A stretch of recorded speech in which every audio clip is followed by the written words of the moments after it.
On the border of Cameroon and Nigeria, this village is threatened daily by Boko Haram, the most deadly terrorist organization in the world. To protect themselves, the villagers have created a militia equipped with machetes, bows, and arrows.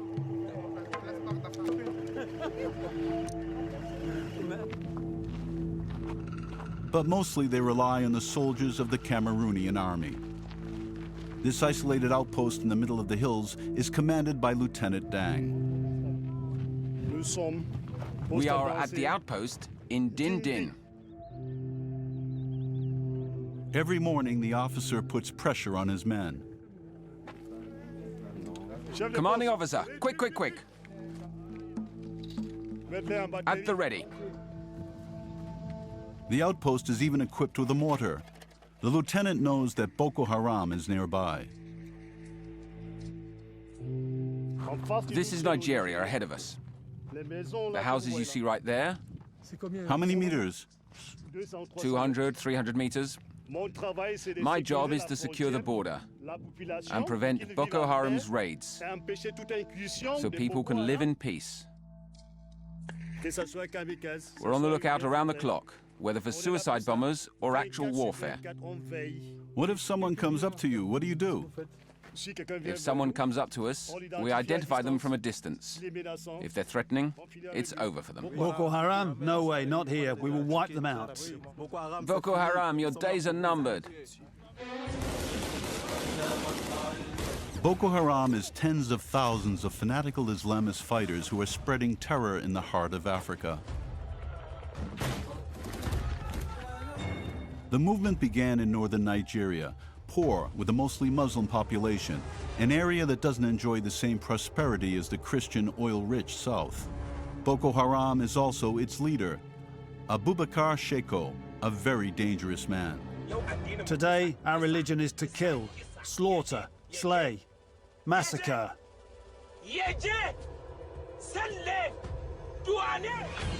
As we see in these propaganda videos, Sheko believes himself to be invincible and declares war on the entire world in the name of the Quran. Obama, Francois Hollande, Queen Elizabeth, they will not kill me. The infidels of the world will not kill me. We follow the orders of the Quran in the name of Allah.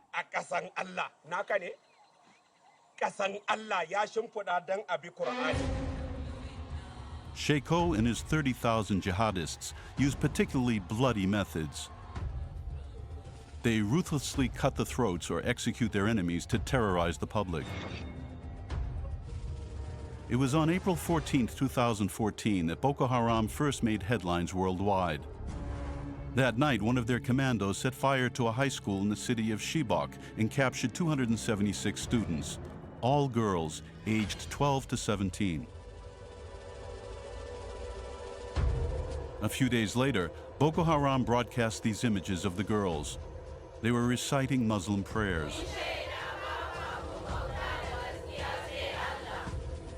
"165 of them are Christian, but they were forced to convert." Are you Christian? Yes. Now you're Muslim. The kidnapping caused a stir worldwide. The general public came together behind the slogan, "Bring back our girls." Michelle Obama, very moved, made a public statement. Like millions of people across the globe, my husband and I are outraged and heartbroken over the kidnapping of more than 200 Nigerian girls. Even Hollywood mobilized behind the actress Julia Roberts. At the Cannes Film Festival, the stars showed solidarity on the red carpet. All this talk because I kidnapped some girls. I can confirm, yes, I'm the one who took them. I intend to sell them on the market where I sell human beings. God instructed me to do this.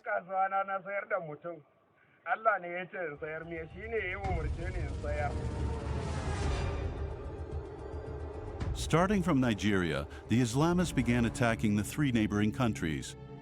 Parts of Chad, Niger, and Cameroon have become Boko Haram land. We'll carry out the investigation on the ground here, as close as possible to the massacres and battles. We will follow the soldiers who fight these religious fanatics. Will you cross the bridge? Protect them. Move forward. We will talk with those who suffer from their abuses.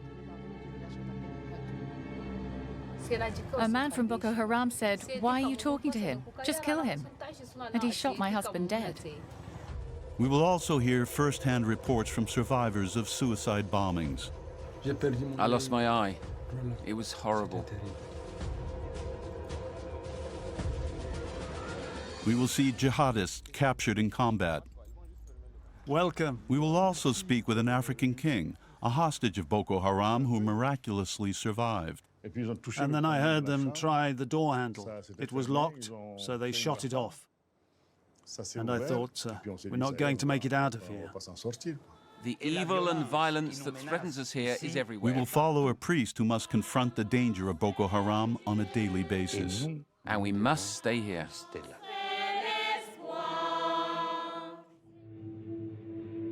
Our investigation begins in Difa, in the southeast of Niger, on the Nigerian border, in the heart of Boko Haram land. For Difa, we have to land visual, same color of the desert. See? Difa, a small town, has been repeatedly stormed by jihadists. They were beaten back each time. On the tarmac, Mi-24 attack helicopters.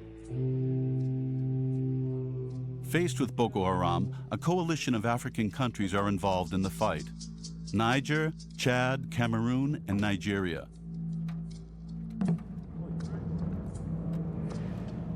We travel under escort to meet the Nigerian Army's General Staff.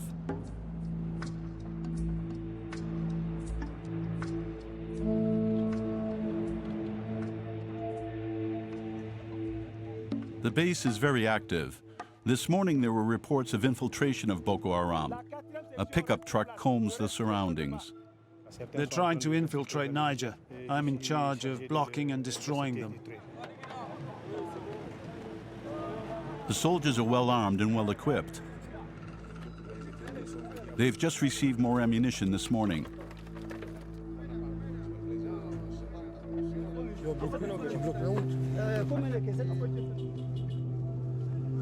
It's in this building every morning at 10 a.m. that the military leaders of the coalition come together for a general staff meeting.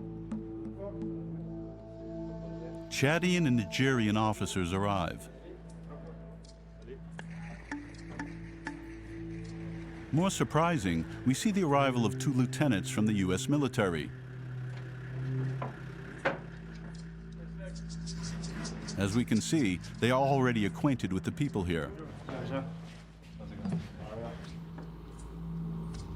They are not the only Western soldiers. 2 French officers arrived next. A commander, seconded from Operation Barkhane, further north in the Sahel, and his deputy. Faced with the rise of Boko Haram, France and the United States have placed some men on temporary assignment here. They are surprised by the presence of journalists and prefer not to talk to us. Everyone is waiting for this man, the leader of the 5th Military Region, Colonel Moussa Barmou, who controls the operations that are currently underway. Every day the colonel takes stock of that day's military operations. Our goal is to rid our border completely of Boko Haram. We know that this is a dangerous task. They have a foothold in Nigeria, and they still have the means to retaliate. But we are continuing because it's essential, and I know we have what it takes to gain the upper hand. The colonel's problem is finding out where the head of Boko Haram is hiding. Right now, we don't know exactly. If we knew, then the war would be easy. This is someone who's constantly moving, who rarely spends 2 nights in the same place.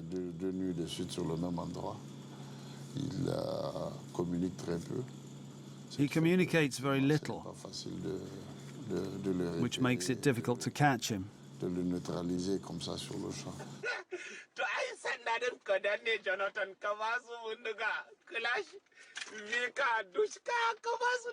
Moi, je pense pas qu'il soit. I don't think that he's a mentally stable person. We can see in the videos that he's not right in the head. But how could he have peace of mind, considering all the atrocities he's committed?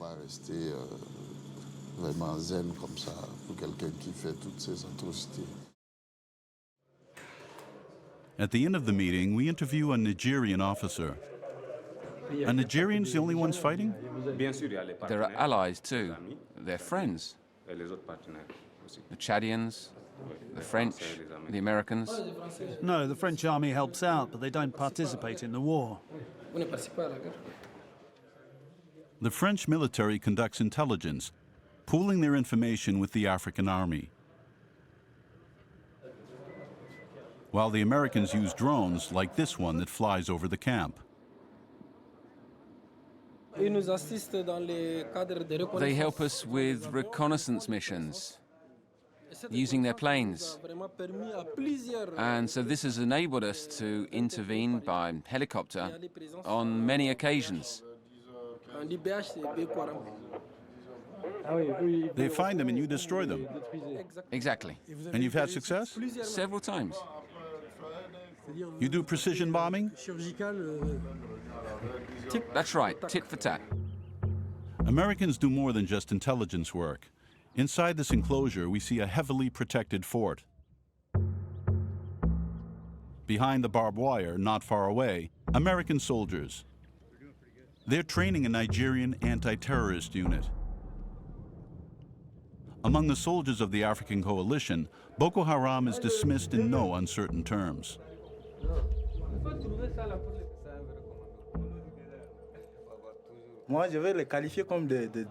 I describe them as drug addicts. These people are thugs. You don't kill your Muslim brother. You don't put bombs in mosques. They're assholes, hypocrites of Islam. I'll say it again, hypocrites of Islam. Hypocrites against which these soldiers are waging a thankless war. But for them, it's impossible to stand aside and let Boko Haram invade their country.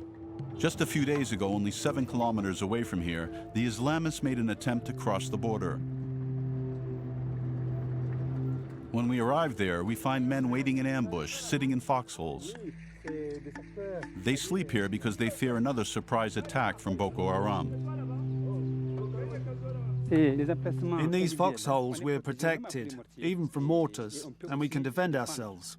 We can shoot accurately without being seen by the enemy. Where's the border? Barely 150 meters from here. 2 scouts. Go ahead. The Nigerian officer sends men on a recon mission to find enemy soldiers that could be waiting in ambush.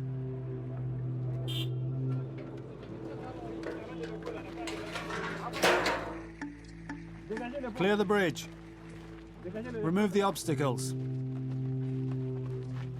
Here's the Kamadugu River that marks the border with Nigeria.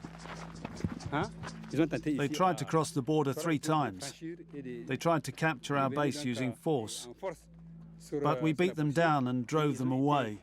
The proof is the corpses they left behind. Spread out in front.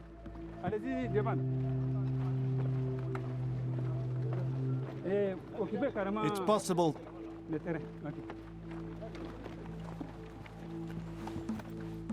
It's possible we're being watched because there are large trees around here. That's why we always survey the area. On this side of the river, Nigeria begins. Now we're in Nigeria. Protect them. And the territory of Boko Haram. There's the corpse. The officer knows that jihadists never refuse the chance to fight. The latest attack took place here just a few days ago. The bodies of Boko Haram soldiers still litter the ground. Often when they fight us, they're on drugs. How can you tell that they're on drugs? They keep going even when injured? That's right. Even when you wound them, they come back to fight. It's not over until you get them in the head. Do they shout and yell? They have their tactics. They're bloodthirsty. They want to win at all costs. This is a very dangerous group. And someone who takes drugs, loses consciousness, then slits throats and shoots people, cannot be religious. It's impossible. What they do is incomprehensible. Religion has never condoned these actions. It really is terrorism. They need to be wiped out. This battle did not only result in deaths. The Nigerian soldiers were able to achieve something rare. They captured these members of Boko Haram who had hoped to conquer the city. Now they are prisoners at Diffa's central police station before being transferred to the capital. This is Boko Haram, shirtless, shoeless.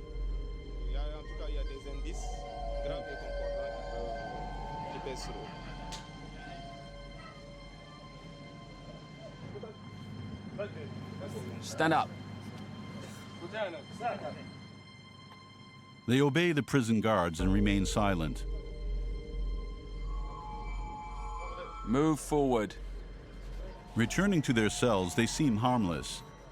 The opposite of how they are on the battlefield, violent and deadly. But they are not the only ones. The Nigerian army has also been accused of serious acts of violence by Amnesty International. One case in particular made headlines worldwide. In 2014, Boko Haram attacked a barracks in Nigeria that served as a prison.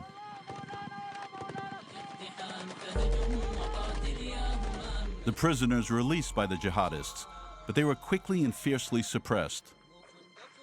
The Nigerian military recaptured the escapees and executed 640 of them. Many of them were not soldiers for Boko Haram. More seriously, according to a secret military report that the human rights organization was able to get a hold of, the soldiers carried out arbitrary executions. Remain seated. You bastards are going to die. These images were obtained by Amnesty International. Here, prisoners are beaten to death. Here, soldiers pour a jug of melted plastic on the skin of their captive. And here, the military executes men in mass graves dug by the prisoners themselves.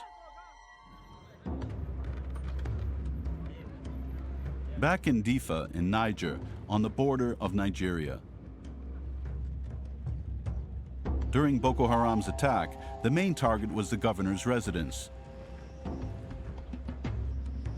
Since then, it has been strictly protected. Inside, the governor continues to remain on guard. When we captured one of Boko Haram's leaders in Diffa, we found a map on which the governor's residence was marked. The military base, the guards. When they set out to eliminate people, they had their plan of attack. The governor questions Boko Haram's objectives. Do they really want an Islamic state? Because to have that, they would need something to control. What will be left for them to control if they're burning down cities and slaughtering everyone? You can't negotiate with criminals.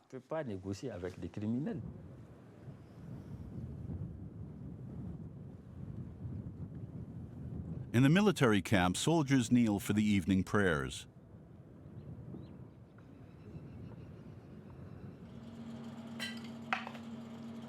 For Colonel Musa Barmu, it's mealtime. He eats with his officers. Tonight his troops are in battle. They want to recapture a small town from Islamist militiamen. The operations room is adjacent to his office.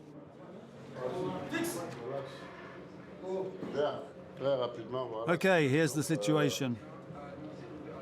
In Gasca, our men have made contact with the enemy. Then these assholes reacted by attacking the village of Deoua. The battle against Boko Haram is taking place in neighboring Nigeria. Soldiers return from the border. We're back from the front. We were in Nigeria. This is ammunition we took from Boko Haram in Nigeria. It's a souvenir. The soldiers shared these images with us of the battle to recapture the town. Some equipment is brand new.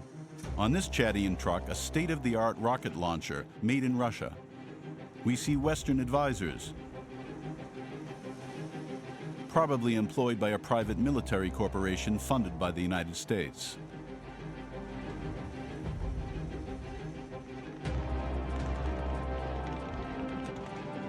The pickup trucks move forward in a line while firing at jihadists. We hear the sounds of mortars, missiles, machine guns. The attack has begun.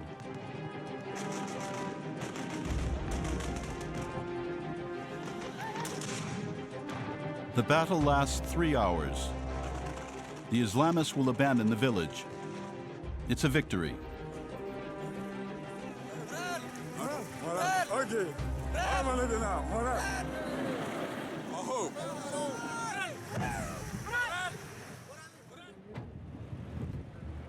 In the morning, I get permission to go to Nigeria myself.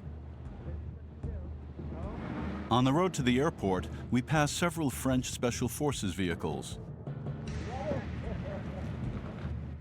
On the tarmac, French commandos protect the unloading of a plane arriving from N'Djamena, the capital of neighboring Chad.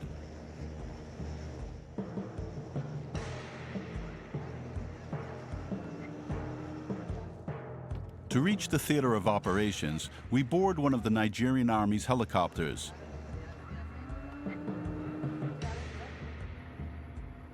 The aircraft flies over the Kamadugu River, which marks the border.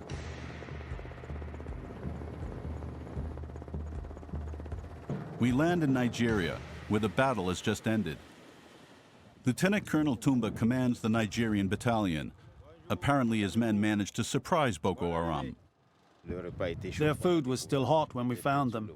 They were just about to eat, but things didn't go as they'd planned. They've committed atrocities against the people here. 10 days ago, they burned down some houses. People have been forced to leave the city. The Nigerian soldiers are satisfied. You participated in the battle yesterday? Yes. Did they put up a strong resistance? No, they couldn't withstand us. We're stronger than them. They don't have the techniques. They're not trained military. They empty their charges everywhere. We take aim and we strike.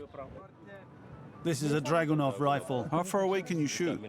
1,000 meters. You've already shot at Boko Haram? Yes, I hit 5 of them. Wounded or dead? Dead. One in the eye, another here, another here. With one bullet? Yes, 1 bullet. Since then, the conquered village is deserted. But the soldiers are wary. Boko Haram usually leaves some soldiers behind to fight a rear guard action. This morning, the military wants to ensure that there are no snipers lying in ambush. I'm ready to fight. The buildings that burned the night before could be hiding prospective martyrs. The convoy takes narrow dirt alleyways between walls which are conducive to ambushes.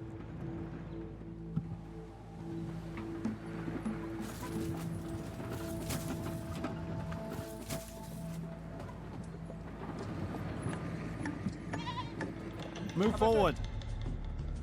The patrol ends by foot. Clearly, the soldiers have not been back to the village since Boko Haram withdrew. What do you fear the most right now? Being taken by surprise.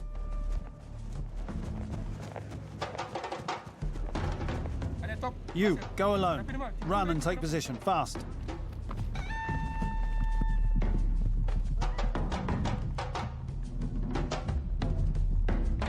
Get behind me! After an hour spent patrolling, all is quiet. Boko Haram seems to have fled. The civilians will come back if we're here. They're our brothers, our mothers, our sisters. We're defending the integrity of our country and neighboring country. We're proud of that. We leave Nigeria. Faced with several months of attacks from African armies, Boko Haram will avoid carrying out frontal assaults from this point forward. They will change their tactics. The war will now take place on the border of Nigeria and Cameroon. We go there.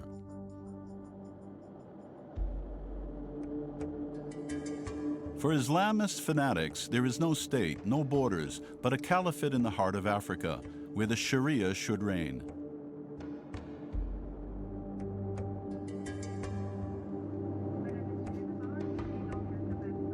Their target in recent months is the prefecture of Marua in Cameroon.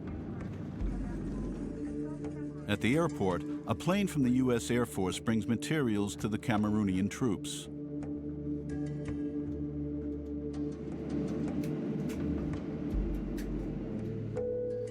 The army is on the alert. Boko Haram has infiltrated the city. Someone needs to go with him. Europeans are rare here and very much at risk. An escort will stay by our side throughout our investigation.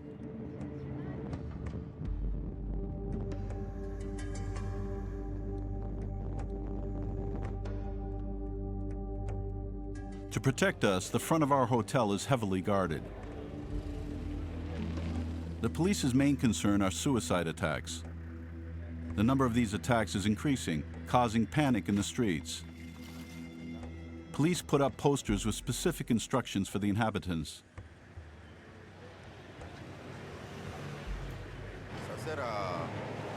This allows civilians to identify possible terrorists and take precautions to avoid explosions.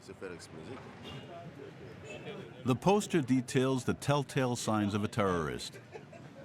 Tired eyes, a distracted or nervous behavior, their hand grasping an object that could be a detonator. You can even learn that suicide bombers often perfume themselves as preparation for their entry to heaven. There's a free phone number, 1500, that anyone can call. Often it's civilians who give the most information to law enforcement agencies. These precautions date back to the summer of 2015, when a suicide bombing in the city's fabric market left 13 dead and dozens injured.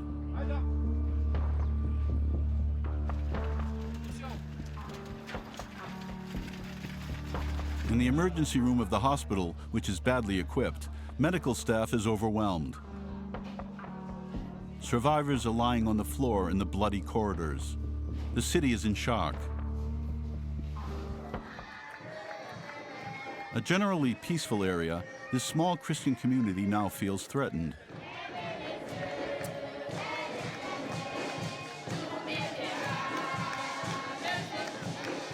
It's Sunday morning, time for Mass.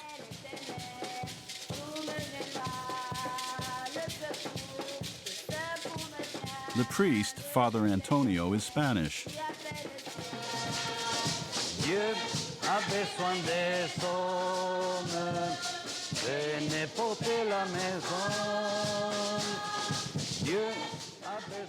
Outside, volunteers search the parishioners with metal detectors. They even search young children. One of Boko Haram's tactics is to use them as human bombs. Sometimes the bombers use small children. They put a bomb on them and tell them where to go. Children don't understand what it is. That's why we check everyone. The evil and violence that threatens us here is everywhere. We saw it in Paris with 129 dead, 300 wounded. The violence affects everyone.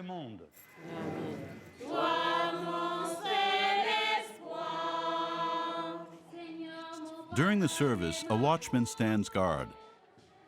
He ensures that no terrorists throw bombs over the wall or fire from the street into the church. Since we began guarding the market, Pong district, and the church, we've killed many people. We've had to take matters into our own hands. What's your biggest fear? The terrorists more than anything. But in Marua, it's not only Christians who are in danger. The town has a mostly Muslim population, and they've already been hit repeatedly by Boko Haram. The street leading to the mosque Yaya, is closed. Car bombs pose a threat. Here too, a vigilance committee frisks the worshippers one by one. From a balcony, there's even a watchman keeping an eye on the crowd. There are people who might come here with explosives. Everyone needs to be checked. And people accept being checked, there's no problem? Yes, they accept it. They know that it's necessary. Hey, you with the bag. Stop right there. He has a big bag. I don't trust bags. That's how we work here.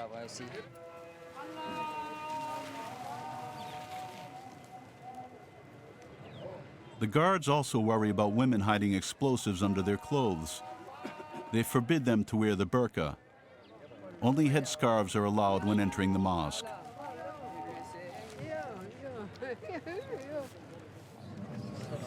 These precautions still don't prevent the terrorists from striking whenever they want. That's what happened just nearby the Mosque Yaya.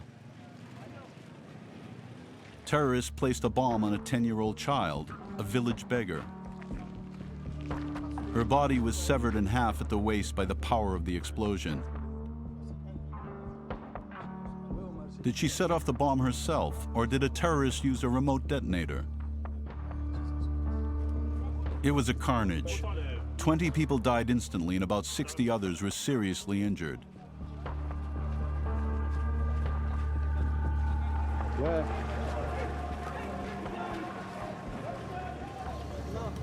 It all happened on a Saturday, in this spot.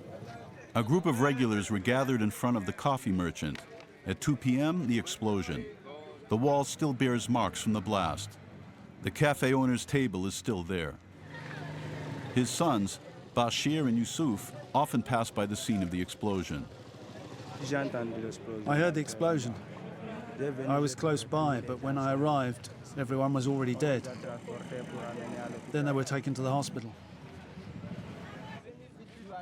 Our bodyguards are on the alert in this busy and crowded district. A man in a jalaba approaches. They check him. It's a member of the Vigilance Committee. The man belongs to the District Vigilance Committee. He is responsible for identifying unknown individuals. The day of the attack, he was one of the first to arrive on the scene as soon as he heard the explosion. It was a sound like I've never heard in my life. It made so much noise. There were dismembered parts everywhere. The bodies were thrown 50 or 100 meters. An arm was found in a neighbor's house. Umate takes us to a house right next to the tragic scene. A man lives there in seclusion since his release from the hospital. It's a miracle he survived. Mr. Mustafa is a friend of mine. He was there at the explosion. He has a broken arm and several fractures. I have a fracture and wound here. And I lost my eye. It was horrible. Mustafa Salih will never forget the moments just before the explosion, nor his lost friends with whom he was talking about their shared passion, football. We were discussing the French Championship. My favorite team is Marseille. One was for Paris, the other one was for Lyon. We were chatting about transfers and that sort of thing. It was at that time that the young kamikaze arrived. A beggar girl came up to us and asked for something to eat. My friend Mr. Boubacar gave her 100 francs. He was killed by the explosion. It's a sect. They're brainwashed, so they're prepared to do anything. prepared even to die.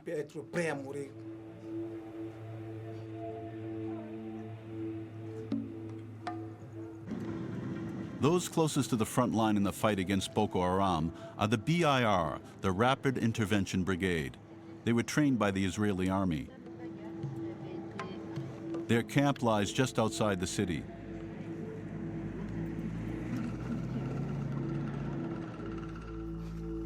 Commander Malate, chief of operations, knows the enemy's tactics.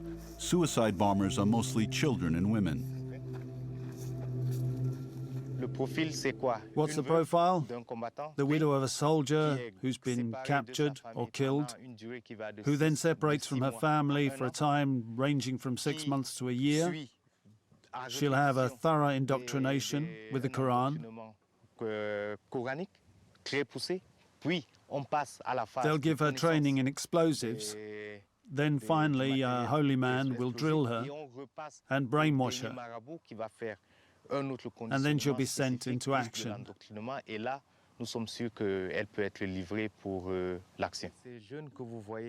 Faced with suicide bombings, the BIR are adapting and making use of new technology.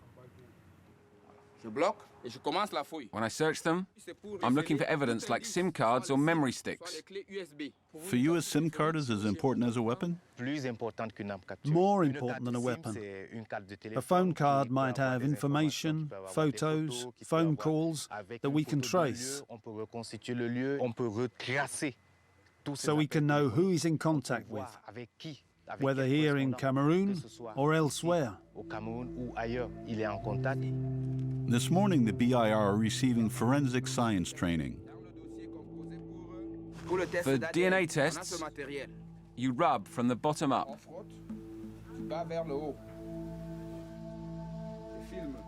To fight against Islamic infiltration, police use state-of-the-art technology, a computer database in which they store photos and DNA data. It's like criminal investigation work. That's right, we're transforming into smarter fighters who are no longer required to use force to get information. We're exploiting new technology. The most troubled zone today is the northern part of the country, near Nigeria, the Caliphate region. We go there. Boko Haram frequently conducts raids there in the heart of the city in broad daylight. In fall 2014, jihadists burned the houses of various public figures, killing several people and taking hostages. It was behind this wall that they captured the mayor, Saini Bukar, who is also a traditional king, or lamido as they say here. After 76 days in captivity, the mayor was released in a prisoner exchange.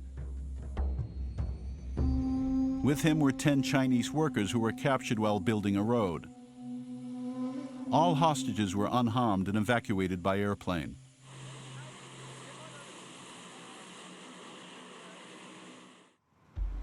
Since then, the king has taken refuge far from Boko Haram, 250 kilometers away, in Garua, where he now lives with his family.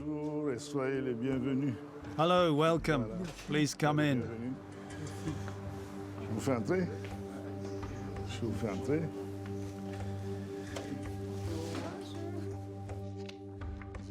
He shows us pictures of the attacked property, where his brother and a holy man were killed in his home, executed by the Islamists. Here are the rooms where it took place. The holy man lived in the left. He taught religion to the children. He was killed in front of his Quran. And on the right was my brother, who was staying with us at that time. He was also murdered in cold blood.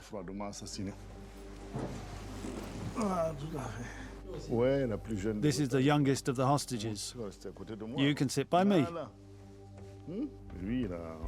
His wife and 6 of his children were captured with him. A miracle they are still alive. The family will never forget the day jihadists attacked their home in Caliphate. I heard them yell Allahu Akbar the Boko Haram battle cry, and I heard them try the door handle. It was locked, so they shot it off. And I thought, we're not going to make it out of here.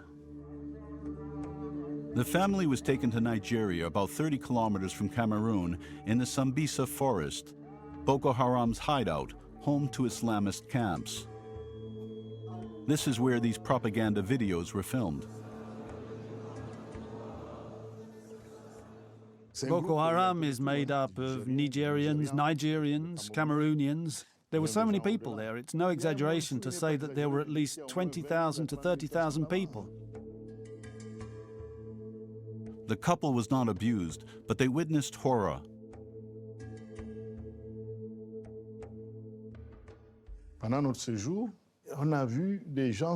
We saw people headed to a location as if they were going to a football stadium, but they were going to an execution point. Executions had to be done publicly. We saw other captives that were killed, shot, heard the spectators' cries of victory. When you see other captives being killed, you wonder if your turn is next. If you're considered an accomplice or supporter of the state, the army, the administration, they will decapitate you.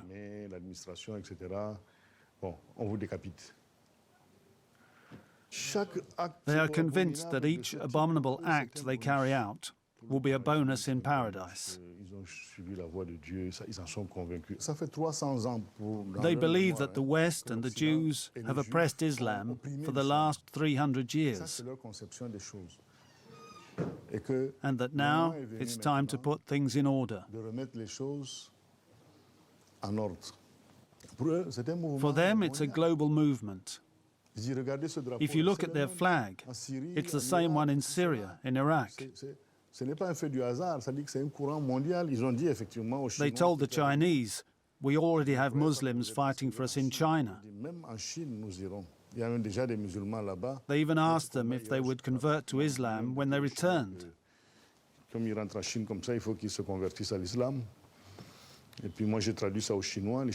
And when I translated the question, they told me no. I said to them, don't be stupid, just say yes. After I explained, they understood.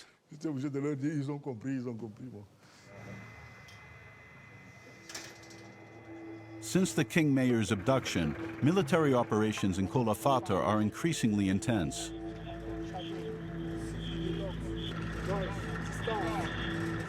Distance 50 meters minimum. Risk of ambush. In Caliphate, the BIR are on the front line. Their camp has been subjected to several attacks and infiltration attempts. They are on a war footing round the clock. I think they should wait for us at the checkpoint. This is their leader, The two of us will go in this vehicle. Commander Kweni Betus. He's leaving this morning for an operation with 50 men. He counts on everyone being ready for the task at hand. Every military convoy represents a target for jihadists. Attention, all task force. Direction Tonga to join the PC. Take the main road. Move forward. Many vehicles are equipped with heavy machine guns.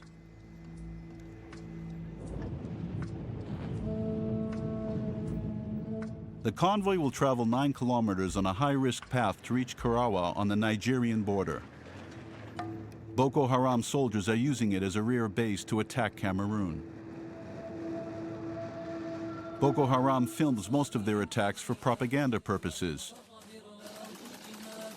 The films show that the Islamists are very well armed with weapons and ammunition abandoned by the Nigerian military.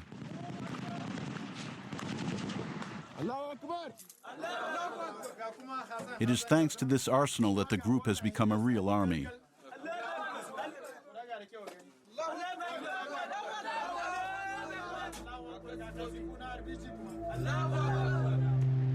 4 days ago, a landmine was detected on the road, just minutes before the commander's convoy drove through.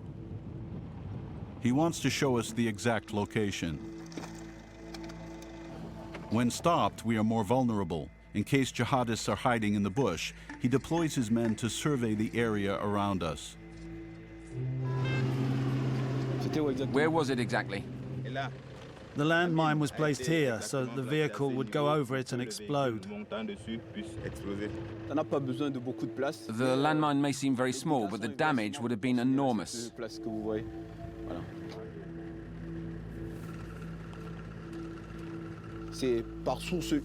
We were informed by some sources who had seen them place the explosive. That's how we were able to find it and neutralize it.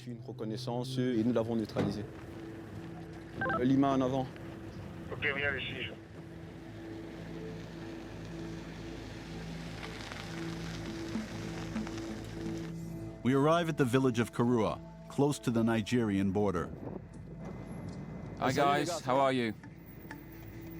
This is one of the jihadists' infiltration points for entering Cameroon and expanding their territory in Francophone Africa.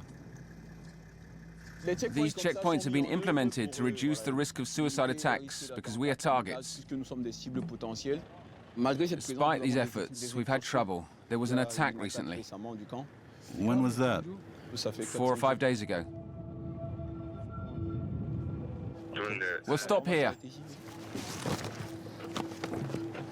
The villagers have gathered in the square. This market was the scene of several kamikaze attacks recently.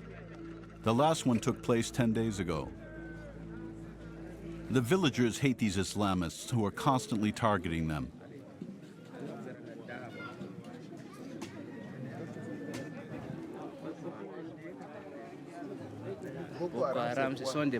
Boko Haram are criminals, killers. They kidnap our girls. They kill our men. We are so worried. We Muslims, we pray for them to be wiped out. They're really bad people. They have no moral limits. They'll use pregnant women, children, women with babies. Nothing is a transgression for them. We're prepared for this now. And so at our checkpoints, we don't lower our guard for anyone, because we know that the enemy will try to deceive us. Reminder to increase vigilance. We're approaching the border. If the enemy is present, this will be an opportunity to neutralize them immediately. The border is about 100 meters from our current position, there where the armored vehicle is. This is one of the main entry points between Nigeria and Cameroon. The final meters to the border are the most dangerous. The officer chooses to move forward between houses. If we are targeted by Boko Haram, he and his men could take refuge there to fire back. Everyone, maximum vigilance. We walk in the footsteps of his lieutenant. He enters by the dry riverbed that marks the border. Nigeria begins here. Now we're at the Mayo, which marks the separation between Karaua, Cameroon, and Karaua, Nigeria. On the other side, the buildings seem to be deserted, but looks can be deceiving. Boko Haram could be hiding there. Are there Nigerian security forces there? No, currently there is no security on that side. Let's go up to the platform because there's no security here. The other side of the border is not being monitored right now. The commander does not want to remain out in the open any longer.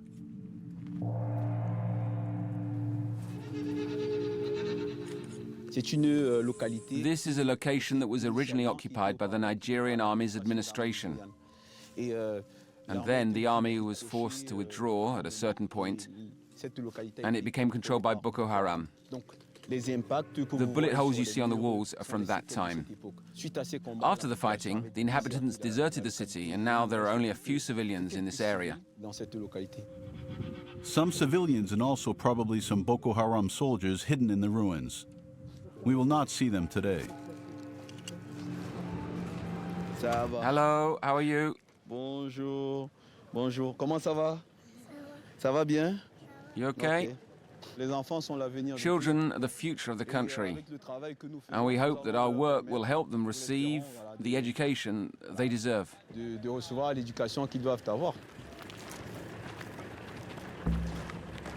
The officer has just been warned that gunmen are roaming in the bush. I've been told that there are 20 soldiers on motorbikes between here and Caliphate.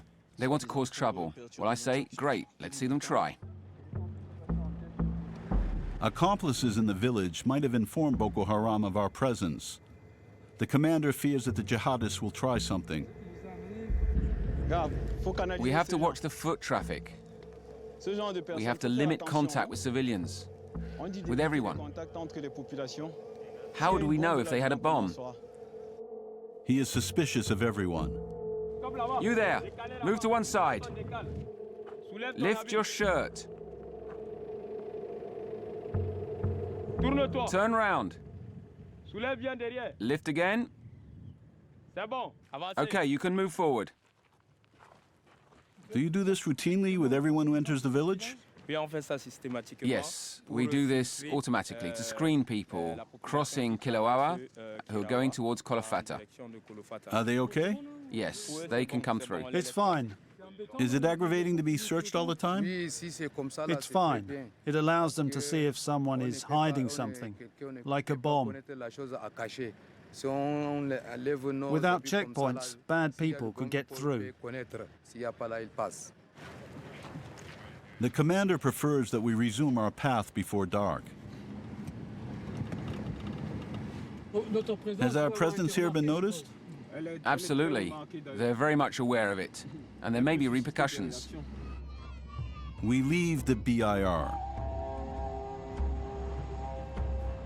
We return to Marua and Father Antonio's church.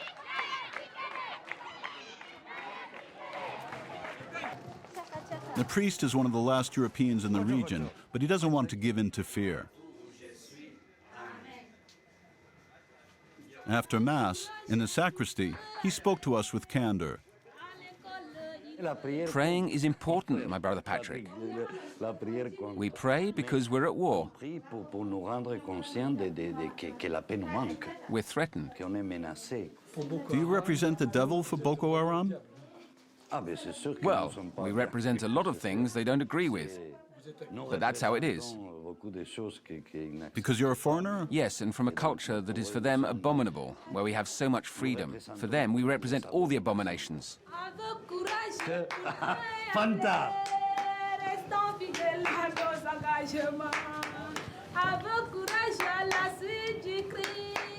Christians are a minority in the neighborhood of his parish. Islamic extremists could target the priest. Father Antonio knows the risks involved.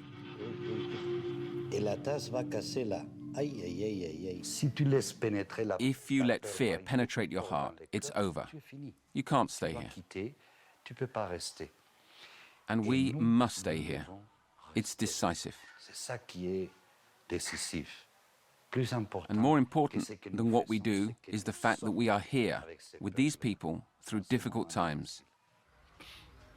It's fighting them which is complicated.